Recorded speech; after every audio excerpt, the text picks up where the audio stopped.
horta Taiwan waddanka la yidhaahdaa sidiisaba waa markii thawradu ay ka dhacday China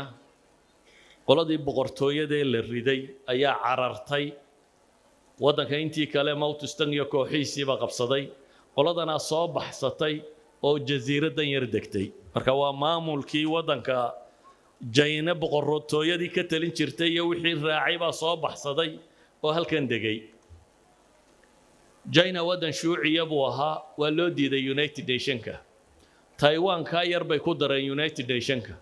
20 sano ayay kursiga Chinese-ka iyadu ku fadhiday waxaanay dhaqaalaheedu ahaa lixdanaadkii waxa lagu tilmaamaa dhaqaalaheedu $170 buu qofku yani marka la eego GDP-ga waddanka $170 buu qofkiiba ku soo hagaagay yani dhul beeralaya oo aan waxba ka jirin bay ahayd oo daciif ah Maraykan baa wuxuu go'aansaday waddankan tirada yar lee 220 milyan ah iyo dadkan bilyanka iyo badhka bini'aadama inaanu isku doorsanin warshadihiisa iyo dhaqaalahooda iyo waxaan inay suuq u baahan yihiin inuu China la heshiiyo isagu maslaxadiisu ka hadlaya Taiwan buu ka soo tuuray United Nations iyo China u galiyay 1970 71 something like that ayaa China la siiyay kursigii United Nations Taiwan dibadda loo soo tuuray Taiwan markaa waxay noqotay waddan yar waan dunida cid ay ictiraafsanayn laba saddex dawladood oo hoos kala dhaqmo mooyaane waan United Nationska ka tirsanayn waan ururada iyo dawliga gali karaynin waan muctaraf baahayn China wayna baa la ictiraaf Taiwan dadkeedii markaa way fakareen waxay yiraahdeen seebaynu loolanka dunida uga qayb gali karaynaa inagoo aan dawlad muctaraf ahayn cid la fadhina waxay yiraahdeen adduunku wuxuu ku horumara waa technology balan xagga technology-ga u kacno waliba aanu kacna bay yiraahdeen xagga Silicon Family chips-ka daqiiqa ah raqaa'iq daqiiqa 1973 ay waxay fureen macdal la yiraahdo ITRI oo wixii Silicon Valley-ga lagu hayay bal inay baran karaan 3 sano kadib 1976 bay arday aad u badan waxay u direen sidoo Ashraf sheegayo waxay u direen waddanka Maraykanka si ay aqoonta chipka daqiiqa ku saabsan inay soo bartaan Taiwan inkii madaxda ka ahaa waxay ku qanceen war culimada Taiwanese ee dunida ku nool ee dabadda jira aan soo celino waddanka oo de waddan yar oo beeralay inoo lacag badan ma haysanay si ay kuwaas u soo noqonayaan waxay u baahan yihiin baynu siinaynaa imtiyaazaad halka wixii aad ku haysateen wax ka badan ayaanu waddankaaga kugu siinaynaa waddankaaga u shaqeey baa la yidhi marka khubaro badan oo ay leeyihiin oo dunida ku fiirsanayd ayay aqbaleen ay dib u soo qaadaan waxay haddana yidhaahdeen intanoo quri inaguma filla ee nin baa jira Taiwanese oo khabiire ninka hala doono waxaa jira nin la yidhaahdo Morris Chang oo khubarada caalamka ugu waaweyn ee waqtigaa joogtay ka mid ahaa isagoo markaa dhowriyo 50 jira ay yidhaahdeen ninka waa in la doonaa ninka kani 25 sannadood buu wuxuu u shaqaynayay kambaniga caanka ee Texas Instruments la yidhaahdee Maraykan oo technology-ga daqiiqa kambaniyadii waqtiga hogaaminayay ninka hal raadiyay bay yiraahdeen ninkaas 1958 ilaa 1983 buu kambaniga u shaqaynayay wax la muxaawaleeyaba waxa lagu qanciyay in waddanka la keeno 1985 bay Morris Chang dib u keeneen Morris Chang wuxuu bilaabay muhandisiintii iyo wixii inuu tababaro wuxuu bilaabay inuu shirkad sameeyo 1987 shirkad la yiraahdo TSMC waa Taiwan Semiconductor Manufacturing Company waa shirkadda Taiwan u qaabilsan inay semiconductorska soo saarto shirkadda tan wuxuu ku bilaabay ra'samaal aad u yar $220 milyan oo dollar buu ku bilaabay $220 milyan oo dollar dawladdu ma haysato هذا ضعيفة بقول يلا باتني دكتور كأنا بيجري بقول يلا باتن كلنا شركة فيليبس اللي هذا هولنديس كا يدد يوحبوك قاضي أنت سيسكت شابة يي لا بقول يلا باتن مليون بو حكومة يي شركة داسكو أساسي شركة بلوة waxaanay rabtaa chip industry inay noqoto chipku horta soo ma taqaaniin waa maskaxda kanaynu ka hadlaynaa waa maskaxdan yar ee ka shaqaysiisa waxaan jiraba maanta waxaan electronicska jira maskaxda yar ka shaqaysiisa ee processorska iyo wixii la nooca weeyaan kaasuu rabaa inuu soo saaro chipka in la soo saaraa laba farsamo ay leedahay farsamo waxaa la yidhaahdaa tasmiim designing waa waxaanay ku tilmaamaan logical gates wuxuu ka samaysan yahay logical gates waa masaa'il malaa dadka inta badan aanay fahmayn waa iskaga tegaynaa waa in bahalkaa la design gareeyo designinku markaa waa cilmi sidiisa u taagan markay jibka joogto ka labaadna waxa weeyaan wixii aad design garaysay in warshadii samayn lahayd ee soo saari lahayd la sameeyo sideetanaadkii lixda shirkadood ee wax sameeya dunida ugu waaweyn waxaa lahaa Maraykan iyo Japan saddex shirkadood oo Maraykan ah waa Texas Instrumentka IBM iyo Intel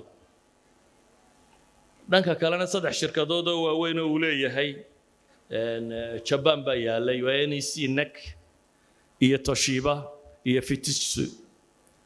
lixda shirkadood baa kuwii ugu waaweynaa markaa ka mid ahay wax soo saara laakiin dunida konton shirkadood baa jira oo tasmiimka sameeya warshada ma leh laakiin tasmiimka bahalka yar sidoo shaqaynayo iyo horumarintiisa konton shirkadood oo ka shaqeeya baa jira shirkadkii waaweynaa ee Maraykan waxay ku xidheen markaa ciddii rabta in loo sameeyo hadda waa kuu samaynaynaa laakiin wixii ka dambeeya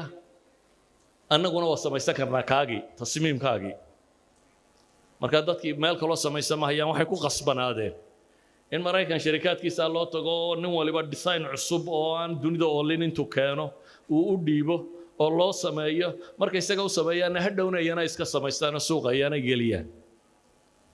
Morris Chang wuxuu bilaabay bahalladii qadiimka ahaa horta inay sameeyaan si ay ugu tababartaan oo kuwa hore ee baatinkoodu iska baabay inay wadaan wuxuu kaloo bilaabay shirkadka jadiidka ah inuu yiraahdo shirkad walo noo keenta tasmiimkaaga waa ku haynaynaa adigu baa iska leh annaguna ma sameynayno waxaad adigu dalbato baan ku sameeynaynaa marka waxay yiraahdeen laba sifo ay yeesheen kafaa iyo amaana bay isku heleen bay yiraahdaan inay dad farsamadan garayeen yihiin oo wixii sameyn karaya iyo dad amaana leh oo wixii nimankan u haynaya taasi waxay keentay shirkadkii dunida ee qoladaasi sanduleysatay inay xaggan u soo weecdaan ninkan wuxoodiina u haynaya waxna u sameynaya dhankiisa inay la bilaabaan bal maal markay xoolaysatay horumar weyn bay waxa ku sameeyeen shirkadoodii ilaa iyo zabaa'intooda ay ka mid noqdeen xataa kuwii sameynayay Intel iyo maxaa la yiraahdaa Texas Instrument iyo shirkad waaweyn Motorola iyo kuwaasay chipiskooda soo saareen markuu warshada sameeyay 13 sanadood kadib chipka dunida boqolkiiba 60 Taiwan baa soo saari jirtay shirkadda 2008 markii la gaadhay waa 12 sanadood kadib 51% bay soo saarayeen chipka dunida lagu sameeyo oo dhan taasi waxay keensatay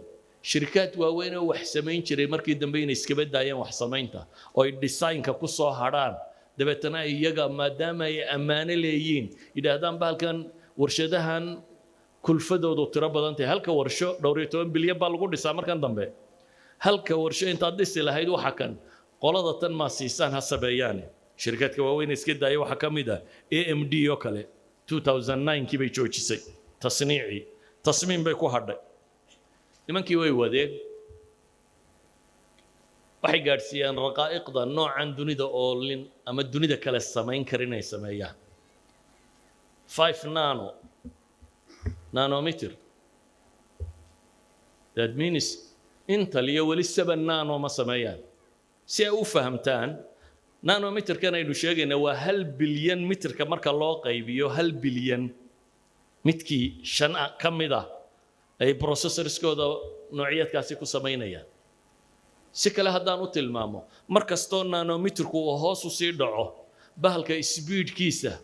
wuu kordhayaa powerku cunayaana wuu yaraanayaa waana dee waxa la rabo in shaygiina uu soo yaraado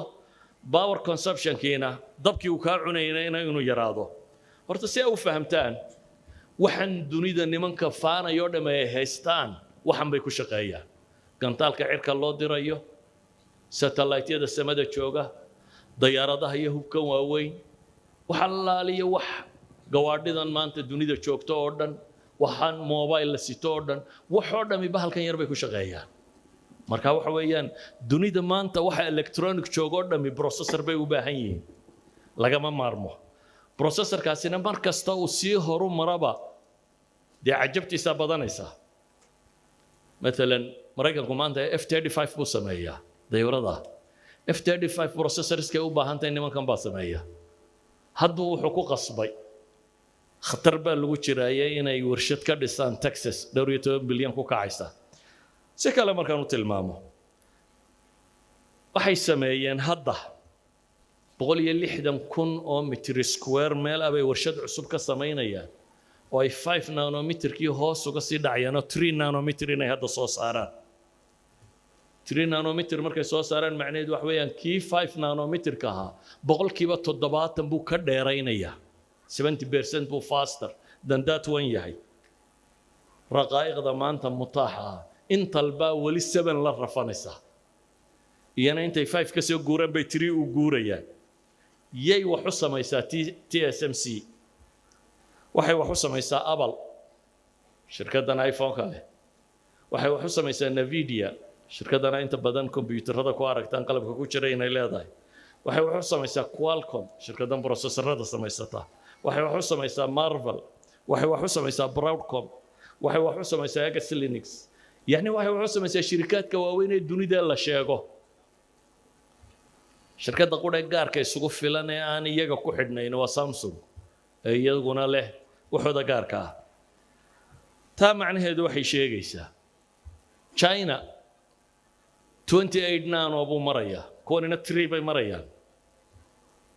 3 iyo 28 baa la kala joogaa that means wax isu dhow ma aha shirkadkan waaweyn ee dunida jooga waxay yiraahdaan Maraykanku hadduu is yiraahdo kuwan maanta dib u samayso ugu yaraan 10 sanadood bay ku qaadanaysaa bay yiraahdaan China markay aragtay inaanay gaadhaynin waxay isku dayday inay xaddo in muhaddisiintii ay lahaayeen Taiwan kumaan bay soo saartay boqol bay ka xadeen maxay siinayaan 3 laab mushaharkii Taiwan ay bixin jirtaa China siinaysa laakiin de halka warsho 30,000 oo injineer buu u baahan yahay hal warsho noocan inaad soo saartaa 3,000 oo injineer ay u baahan tahay bay yiraahdaan markaan warkaas soo duuduubo nimankani aqli bay invest gareeyeen dalkoodiina waxa u dhigan khuto inay beeraleyda qura ka baxaan oo ay dunida hogaamin karaan waxay yiraahdaan marka la yimaado xagga militariga Taiwan laguma duuli kare bay yiraahdeen waayo haddii lagu duulo dunida dib u dhacaysa bal qiyaas adigu wadan yar oo la leeyahay haddii lagu duulo dunida oo dhan baa dib u dhacaysa la Maraykan baan cirka wax badan u diraynin wala imika markay azmada tani dhacday مثلا gawaadhida dunidu nus bay hoos u dhacday in ku dhadhow bay leeyihiin wax waliba way qaali garoobeen maxaa loo leeyahay karooni wax waliba way qaali garoobeen chainkii ku saabsisnaa bahalka kan ayaa dhibi ku jirta chainkii isku xidhnaaye processorskii dunida gaadhi lahaa baa yaraaday marka waxay yiraahdaan waa silaaxu radci li Taiwan bay u noqotay bay yiraahdeen silaaxu radci hubkii ay naftooda ku ilaalinayeen waa chipka yar warhoy China dib baad u dhacaysaa haddaad i weerarto Maraykan dib baad u dhacaysaa haddaad i weerarto dunida ay haddii weerarna lagu qaado dib baad u dhacaysaa waayo warshadoodan cidina ka maarmin warshadooda yar ay meesha ku haystaan baan cid ka maarmin dunida qolaba wax yar bay goosatay warshadani qalabka ay wax ku sameysay iyana hal shirkad oo qura dunida leh MSL shirkad Hollandiisa ayana leh waxay tani soo saarto qalabka wax lagu samaynayo taasoo qura samaysa maxaan uga dan leeyahay masaladan TSMC iyo Taiwan haddaynu isnaa ka warramo muxaadaraad bay u baahan tahay laakiin waxaan uga dan leenahay beeraley bay ka yimaadeen laakiin qiyaadahan leh oo khutalo meel u muuqata heshay qiyaadadaasi istiraatiijiyadii ay degtay wixii ay u baahnaydna way ku dhaqaaqday oo ah inay macaahideeda horumariso aqoonyahan dabadda u dirato waxay aqoonyahan lahayd ee dunida ku noolaana inay dib u soo xarayn karto hal nin oo ay soo hesho raggeedii ka midina isbeddelka intan leeg buu sameeyey saa ogeed ayuha alxiba waxaan leenahay umamku haddaan cidi mustaqbalkooda ka fakerin oo fikrad qura maaha fikraddu ihtimaam bay u baahantahay bay dhahay in mudnaan la siiyo ihtimaam qura maaha ihtimaamku takhtiit buu u baahan yahay baa la leeyahay in qorshe uu jiro qorshe qura maaha qorshuhu wuxuu u baahan yahay bay leeyihin tanfiid camal inuu yimaado camalku wuxuu u baahan yahay bay leeyihin taqyiim in dib loo qiimeeyo la eego maxaa ka qaldan maxaa dhiba taqyiimku wuxuu u baahan yahay bay leeyihin wixii uu soo saaray tasxiix in la hagaajiyo intaa aan tilmaamay waxay yidhaahdaan waa khutuwaadka istiraatiijiga khudadka loo maro fikrad ihtimaam khutta tanfiid camal taqyiim tasxiix waa stepska kala dambeeya la mara bay yidhaahdaa haddii qole beeraleyi ay maanta dunida gacanta ku hayso oo tira ahaan dhowr iyo 20 milyan ah oo aan ahayn dowlad muctaraf ah oo dunida ka jirta oo aan waddankeedu resource lahayn iminka maalan waxyaabaha yareeyey bay leeyihiin in dunida uu hadda processorskan iyo waxaan ay yaraadaan waxaa ka mid ah dagaalka Ukraine ka socda waayo Ukraine iyo Russia waxay ka mid yihiin wadannada ugu badan ee gaasiska naadirka ah ee bahladan lagu sameeyo soo saara gaasiskaasi waxaa laga sameeyaa birta waana wadannada ugu badan ee birta warshadaha birta leh dunidu dabada isku xidhantay laakiin waddanka yari wuxuu gaadhay inuu dunidoo dhan center u noqdo oo yiraahdo haddii aniga la dhibo isagoo aan hub haysano waxba toona haddii la dhibo dunidoo dhan ay adaa dhibmaya wuxuu gaadhay inuu dadkiisii ka keeno $170 ilaa iyo $10,000 inuu income-kooda noqon karo